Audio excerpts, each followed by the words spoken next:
Hi, did you know that the ozone gas in the ozone layer that we tried to repair in the last 40 years is actually a greenhouse gas and it is contributing to the global warming? Heads up, this video is going to give you some mixed feelings about the existence. There's so many variables, this is not a positive or negative video. Let's just start talking about it. First of all, the oxygen we use in our daily lives is O2, it is in two pairs. When the sun radiation hits it or hits some other chemicals, some oxygen atoms in the air just mixes up with the O2 and it becomes O3, the ozone molecule. This naturally sits in the stratosphere, which is the second layer from the ground up in the atmosphere. In here it forms an ozone layer, which is also heated up by the sun radiation. The ozone layer just loves the ultraviolet radiation. So when we are walking around, we would have gotten so much more UV radiation from the sun, but thanks to ozone layer, we are not getting that. Not having the ozone layer would mean increased cancer risks, cataracts in our eyes, damage to marine systems and the phytoplanktons, which gives us oxygen. Also, it would reduce our crop yields and it would harm animals. You know, it is just essential for our existence and living a healthy life. But a century ago, when we started making refrigerators, air conditioners and aerosol sprays and some perfumes, we started using CFCs, chlorofluorocarbons. These were great propellants for the perfumes, which are the pss thing, and great refrigerants, the cooling gases. But these gases were extremely stable. They could live in the first layer of atmosphere, the troposphere, for 100 years. But when they eventually drift up to the stratosphere, because of high UV radiation there, they can be broken apart. This would create small pieces of these chemicals, like chlorine, and then these would react with the ozone. A single chlorine atom could start a chain reaction that would destroy 100,000 ozone molecules. So at the end of the day, we were using the CFCs in manufacturing processes, in servicing the refrigerators and then destroying them. These were slowly building up in the atmosphere and then destroying the ozone layer, then created this ozone hole in the stratosphere. Fortunately, we realized that and its effects, and thankfully in 1987 most countries signed the Montreal Protocol, which bans the use of CFCs. This is also considered one of the most successful international treaties ever. So we stopped using them, the ozone layer is recovering. We are predicting that in 2060 it is going to be completely sealed again. But here's the new problem. Ozone is actually a greenhouse gas, as I said. So it's also great at keeping the infrared radiation, the heat radiation, from the earth, which as a result contributes to the climate change. This is actually fine because we need the ozone layer. What would be its contribution? It's around 8%, and it's a naturally occurring thing. It was already here, we need it to exist, we don't want any cancer. The problem is the timing.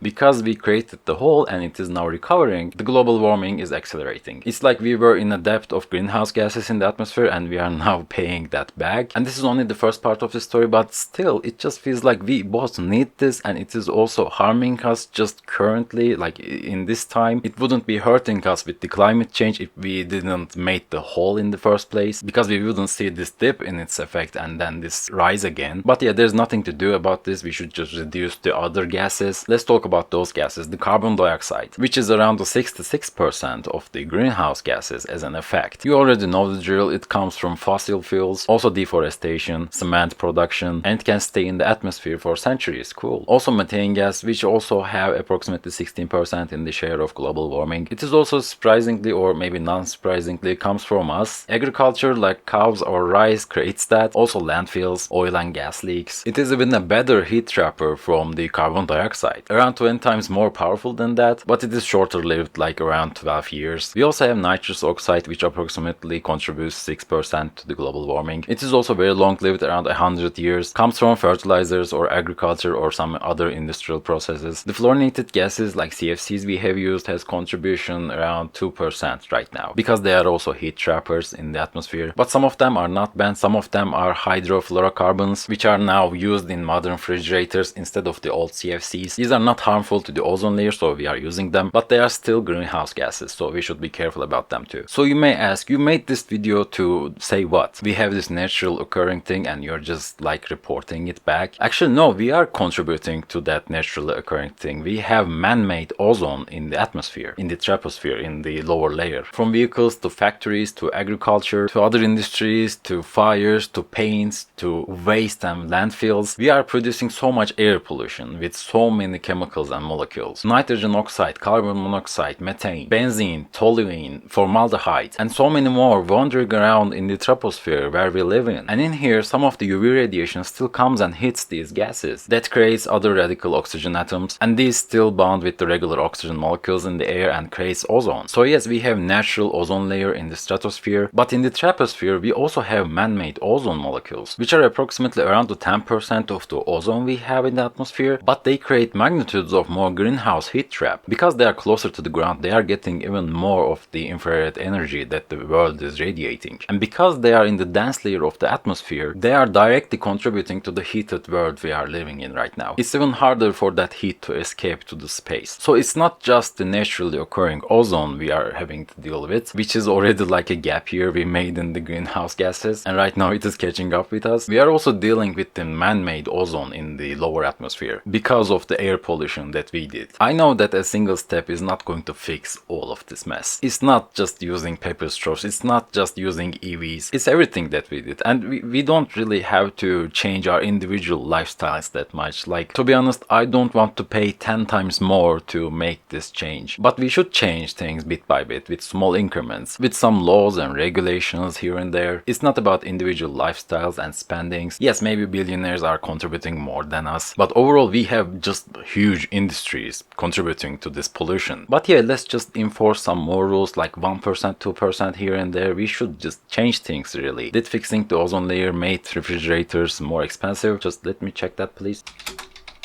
Actually, yes, in the first years it made them a little bit more expensive because of the research and development cost, but we need to do something. Companies are already making research and development costs. They already have some other nonsense costs like HR departments, advertisements, which I am sure they are just spending more than they need, and lots of CEOs just are being paid to say things and using the corporate jet to grab a coffee. It's not like they are in the good intentions anyway. Their only intention is the money. They are making you pay every penny you have anyway. So like I said, with small regulations, if we are going to make them force at least spend 1% of their money to fix the climate change, let's just do this. Let's just rip the band-aid off, okay? So that's my stance on it. I am not willing to take personal responsibility for someone else's crime. But of course, with this small spending I have, I can look for some alternative products maybe. And in the meantime, I am willing to talk about it and point out the failures that they are doing. I'm still saying removing the battery adapter from the phone case still haven't solved anything. I think everyone is still paying the same money. Actually, we are paying even more because paying for that adapter separately and shipping that in a different shipping container separately. I think we even made more pollution with removing the headphone jack. Everyone now has to buy this separate Bluetooth battery charged things. Anyway, my list of neutral things the companies did is very long. Like, I don't want to feel bad for typing in a sentence to the ChatGPT and using so much power and water. Let's just talk about the nonsense AI that the companies are using. Why am I the responsible one here? And even if it is